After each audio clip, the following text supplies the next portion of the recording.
Never fear. Cindersh is here. And today I have a Dragon Ball theory discussion for you. And this one's a little bit different, and it kind of piggybacks slightly off my last discussion theory video. I talked about 4 different timelines that were created because of the events of the androids and Trunks traveling back in time because his timeline had come out so badly that he wanted to change things. And so everything that follows that we watch happen led to the creation of 3 extra timelines, a total of 4 minimum. Well, today I want to put forward the idea. Now, there are a lot of changes between the main timeline, the one we're used to knowing, and Trunks' timeline. They're very, very different in appearance, especially now in Dragon Ball Super. We can see Trunks' timeline is still very devastated, and the last year has been hit by another bad villain who's totally been running rampant all over the world, versus the main timeline, which has had years of peace, is thriving as a whole world. I mean, they just don't look anything alike. And yet I have a hypothesis that one character has been changed more than any other by the events of the Cell games and all those events. There's one character who's changed more than any other. If you've been watching Super, there's all these great moments for this character. And I don't think we would have had any of these great moments if it hadn't been for future Trunks triggering the start of this change process for this character. And that character is Vegeta. Vegeta is so drastically different from what he was when he goes to fight Android 19, even just to the end of the Cell games. You can already start to see Vegeta changing some. And there's 2 events you really get to see that change start to take place, even during the Cell games themselves, or before the Cell games even, for the first one. Because the first of these 2 is right after the Vegeta and Trunks come out of the hyperbolic time chamber. They fly down to face Cell, and, Vegeta makes it very clear that, this other guy, Trunks, my son, he's almost as strong as I am. And I think there's a little bit of pride in the fact that his son is almost as strong as he is. Early on, he had a very strong dislike for Trunks. And that's starting to change. And then at the end of the Cell games, you've got Cell. He's blown himself up and he returns. And he kills Trunks. He would have killed Vegeta himself if Gohan hadn't stopped that from happening as well. And between the 2 of them, Gohan and Trunks, future Trunks, Vegeta's got to wrestle with some emotions here as Gohan starts battling Cell again. And his emotion, his actual concern, which I think shocks him himself for Trunks, leads to him doing what he really knows is useless and trying to help fight Cell because he doesn't stand up to Cell.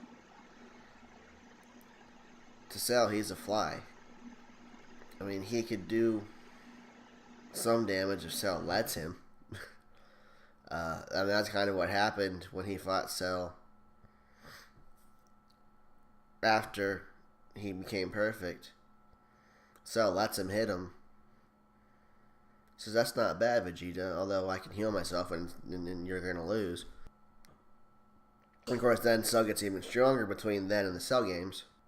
But we start to see Vegeta recognizing there's another way to fuel your drive for strength. He's never understood Goku, Kakarot, and his drive for power, or lack thereof. You know, even the way the anime portrays Goku achieving Super Saiyan and Vegeta achieving Super Saiyan, they're two very different roads. Vegeta, when he achieves it, is still not the good guy. He's anti-hero at best. But Trunks is really the one that starts to trigger this realization that you can fight for something else, for someone else, and that's okay. Because Vegeta had always fought for himself. Goku, you see, he fights for himself. He fights to protect other people, somewhat sometimes. But mostly he's fighting for the thrill of fighting. Vegeta and Goku, both in their own right, simply just want to be the strongest that there is, ever. And that's their drive. Always has been their drive.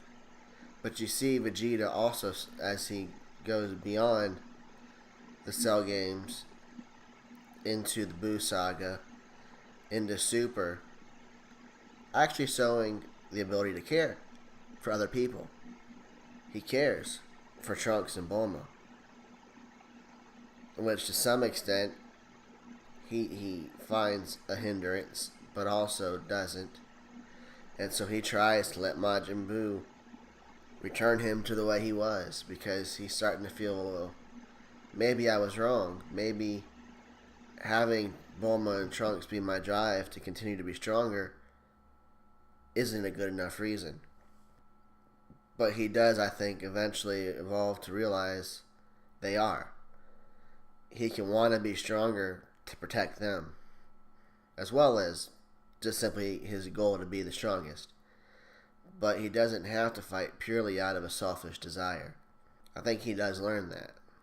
And it's all because Trunks starts this process. I'm not saying future Trunks does it all. Kid Trunks plays a role in it. And when we see that in the Buu Saga, he wants to protect present day Trunks. But we know how important future Trunks is to the evolution of Vegeta because of the most recent episodes of Dragon Ball Super. And I'm going to do my best not to spoil what's actually happening there. But future Trunks has come back. We find out there's another enemy in the future, his future. And because of how events have played out there,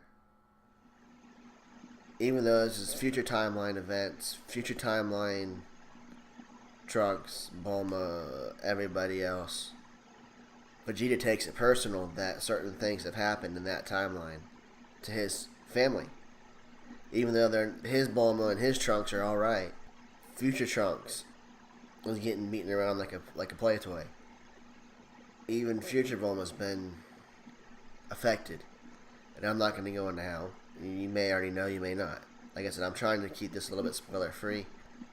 But Vegeta gets upset enough from the future timeline events and his family from that timeline being affected by it that he's riled up and ready to kick this at new enemies' butt. And that's just how much future Trunks has affected Vegeta. And he is probably the biggest butterfly effect, the changes that have happened to him, that he's able to do a song and dance number routine to try and keep people safe. He didn't even want to fuse with Goku because it looked stupid against Buu. But he's going to do a song and dance number, a bingo dance number, to keep Lord Beerus from getting angry and keep the Earth and his family safe that way. That's a very, very different Vegeta from the Vegeta who would refuse to even do a fusion dance because it looks stupid. So those are my thoughts, and I hope you will comment below. Let me know if you think I'm right or wrong about Vegeta being the most changed because of the events and how they played out with future Trunks coming to the past. As always, this is Super Saiyan 7 Cindersh, and I will be back with more content in the near future. So thank you for watching. Dragon Ball, Dragon Ball Z, Dragon Ball GT, Dragon Ball Super are property of Funimation, Viz TV, Fuji TV, Toei Animation, and Dragon Ball Z Abridged is the property of Team 4-Star.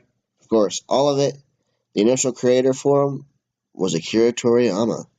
Please check out their content.